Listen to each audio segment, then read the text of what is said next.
If you're dating an avoidant, you've probably spent countless hours asking yourself, why am I not enough? Why did he or she change their mind about me? Is this it? Are they going to abandon me for good this time? But here's the thing. These questions are besides the point. They're just manifestations of your own insecurities and fears rooted in your own attachment style. The real question you should be asking yourself isn't, why don't they love me anymore? It's, what are they so afraid of? Hi, guys. I'm Carolina, and my formerly avoiding partner used to pull away all the time. It took us years to figure out why he kept on doing it. It turned out it was all a huge misunderstanding. In this video, I'll explain what all avoidants wish you knew but can't say. I'll reveal the real underlying cause why they keep on pulling away and what they need you to do to snap them out of this damaging push and pull dynamic. Let's start at the very beginning. And I mean the moment before the pull away. Here's something that's going to shift everything. The pull away isn't the beginning of the problem. It's the end of a much earlier one. Days or even weeks before they disappear, your avoidant partner had a need, a preference, a boundary, something they wanted or didn't want. And here's the crucial part. They tried to tell you. Maybe it was clumsy. Maybe they said something like, I think I need some space this weekend. Or actually, I'd rather not talk about that right now. Or even just, I'm not really feeling up to it if it was in response to something you suggested doing. They said the thing, they expressed the need. And then you reacted. Maybe you got visibly disappointed. Maybe you got frustrated.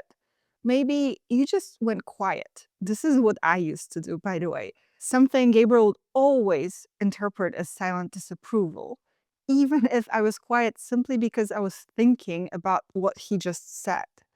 You see, avoidants are hypersensitive to your reactions. They just don't show it to you. But they'll scan your face for micro expressions of disappointment or misinterpret your messages in a way that makes all their worst fears come true. And here's what happens inside them. In about 3 seconds flat, when you two disagree about something, they registered, I expressed a need that caused them pain. I am the cause of their pain. I am bad. Expressing needs is dangerous. Never do this again. The withdrawal doesn't start when they go cold. It starts right there. The moment they learn that their needs hurt you, what they wish you knew. When I finally work up the courage to tell you what I need and you react with disappointment, I don't get mad at you. I get mad at myself for even saying anything. And I learn, don't do that again. Now, you might be thinking, okay, but why can't they just talk to me about it? Why can't they come back and say, hey, that reaction hurt me? Or can we talk about what I said? Great question. Here's why. Avoidants often have something I call a hyperactive guilt response. When they see they've upset you, their brain doesn't go to, we can work through this. It goes straight to, I caused harm. This will never work. The kindest thing I can do is remove myself. In other words, they start feeling bad or even guilty for having and expressing a need. Let me walk you through this spiral. Step 1. They discover they have a need or a boundary. Step 2. They try expressing it and monitor your reaction very closely. Step 3. They overreact and start feeling like they can never get their needs met without disappointing you. They start feeling bad. Step 4. They don't know how to fix it. They're unable to stand their ground and have a productive conversation. Your reaction already triggered them too much. They start feeling guilty for needing something from you. They also judge themselves for becoming dependent on you. Meanwhile, they also still have that original need, the one they tried to express. It didn't go away. They still want space, autonomy, or whatever it was. So now they're trapped. If they honor their need, they hurt you again. If they abandon their need, they resent you. It's a lose-lose situation. This is where step 5, withdrawal, becomes their only escape. They disappear because they feel helpless and afraid that talking about it would only make things worse. Let me run you guys through a concrete example from our own relationship. There was a time when Gabriel said to me, "There is a special event at my archery club at the end of the month." That was him expressing a need. He was hoping I'd get excited about the event he was telling me about. But I only said, "Okay." And he detected a note of disappointment in my voice. I was a little bummed out because I was hoping he would invite me. He noticed I was a bit upset, but thought it's because I was disapproving of his hobby. He was distant all week after the exchange, and I became anxious, which made Gabriel defensive. So in this example, we already have two instances of the guilt spiral. First, when he told me about the archery event and noticed I was upset, and then when I got anxious, when he pulled away. And it was all purely a misunderstanding.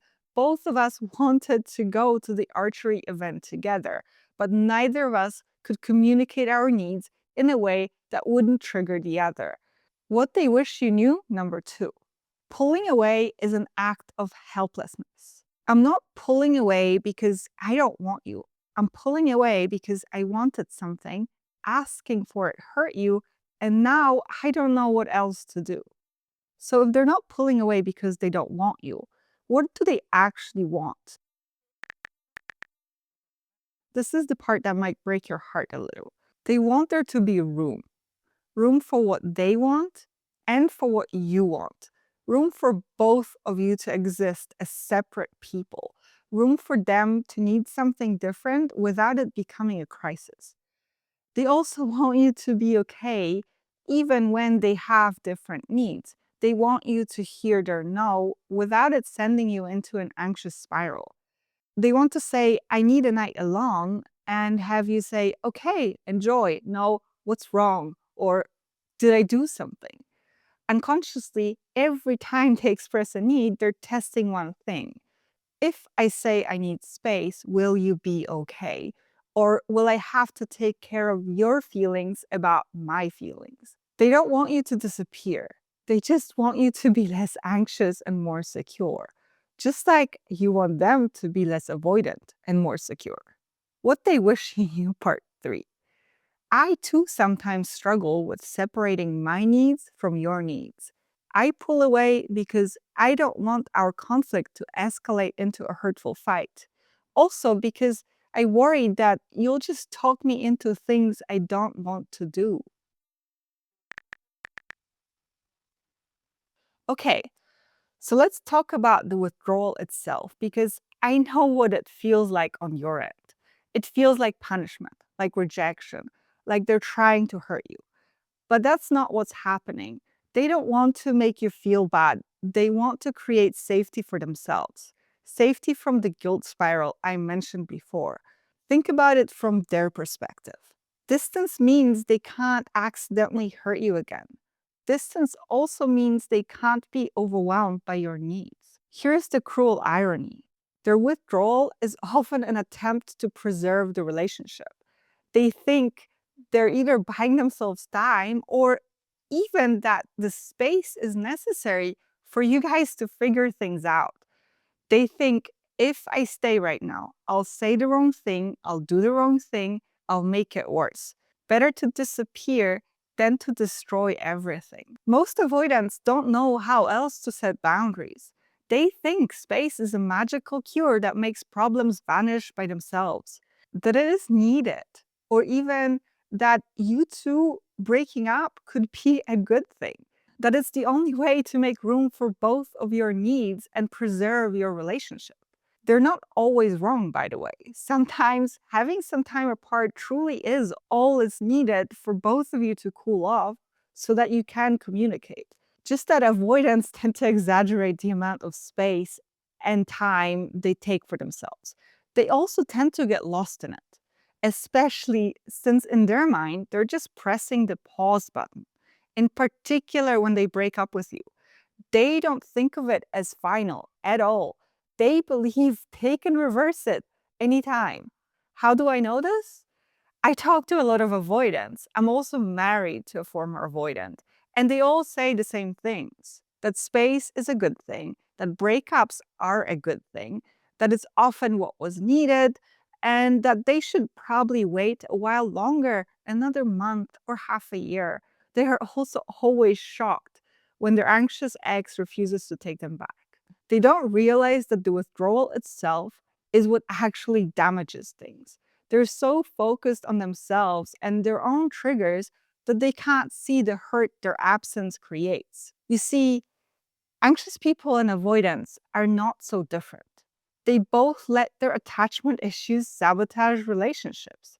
Just that anxiously attached partners are more likely to chase, convince, love bomb, and override boundaries when they get dysregulated. Meanwhile, avoidants are more likely to be unavailable, dismissive, and pull away. It's just an opposite reaction to the same trigger. And what trigger is that?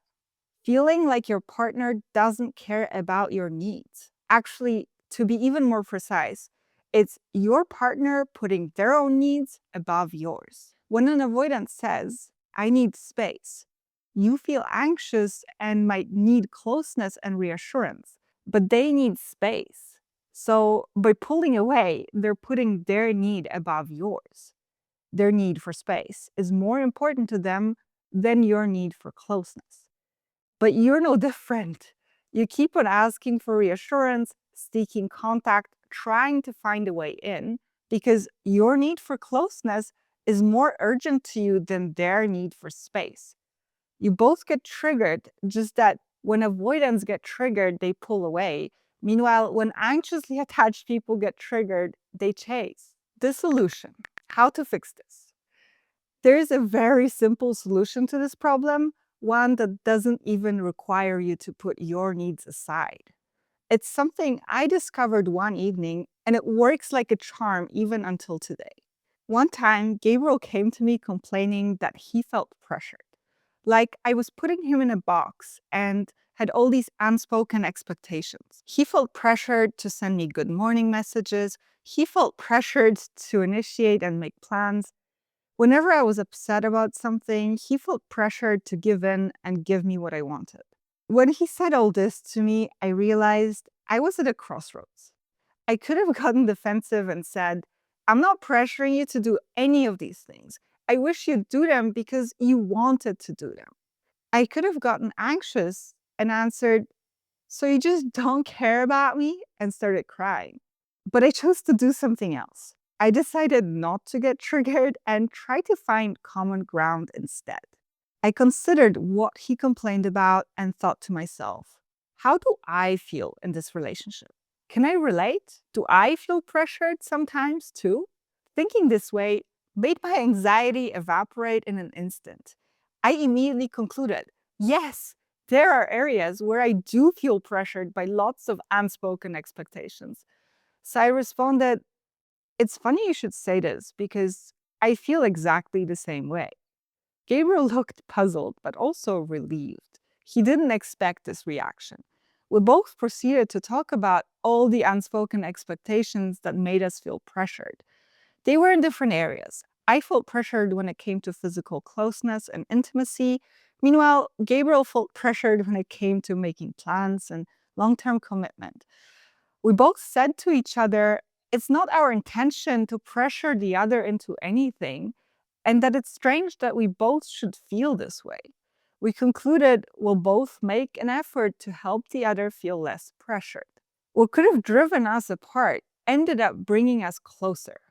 Thanks to me not getting triggered, not focusing on our differences and panicking about them, but trying to find common ground.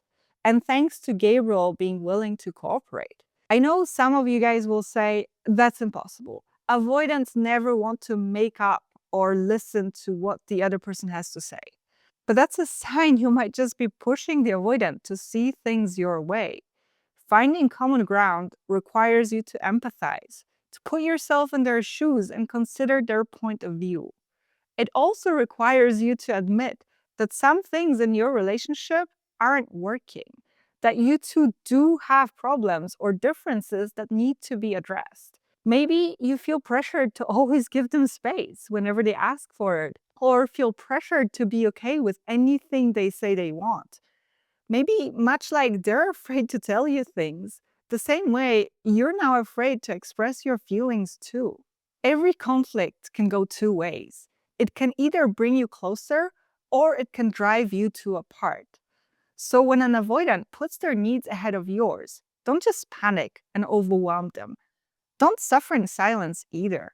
Focus on finding common ground. Because even though you might have different preferences or tastes in things, your emotional needs are all the same. Everybody craves to feel understood and taken care of, to be loved in a way they want to be loved. Instead of fighting for priority treatment that leaves you both feeling disappointed and rejected, you can broker peace by focusing on finding common ground. The amazing thing about this angle is that it also counteracts the avoidance tendency to take you for granted. Imagine your partner said to you, "I need space," and you answered, "Yes, me too. We've been spending way too much time with each other." After an exchange like this, who is more likely to get insecure? Anxious avoidant trap is a dynamic you both allow to develop. You don't have to just let it escalate and drive you apart. If you're on a lookout for a step-by-step framework to transform your relationship, it's something we provide in our Attach and Avoidant program.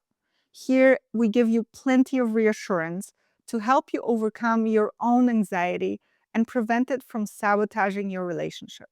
We also give you scripts and actionable advice you can apply with an avoidant partner to bring them closer. You'll find a link to Attach and Avoidant in the description of this video. So let's bring this all together. The pull away doesn't start when avoidants go cold. It starts when they try to express something and it doesn't go well.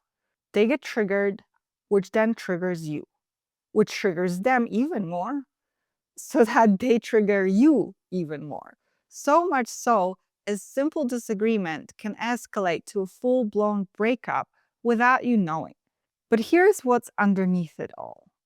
They just desperately want there to be room for their needs, as do you. You both get triggered when your partner puts their needs ahead of yours. There is a simple way out of the anxious avoidant trap. It requires you to admit that you're avoidant and you are not so different after all.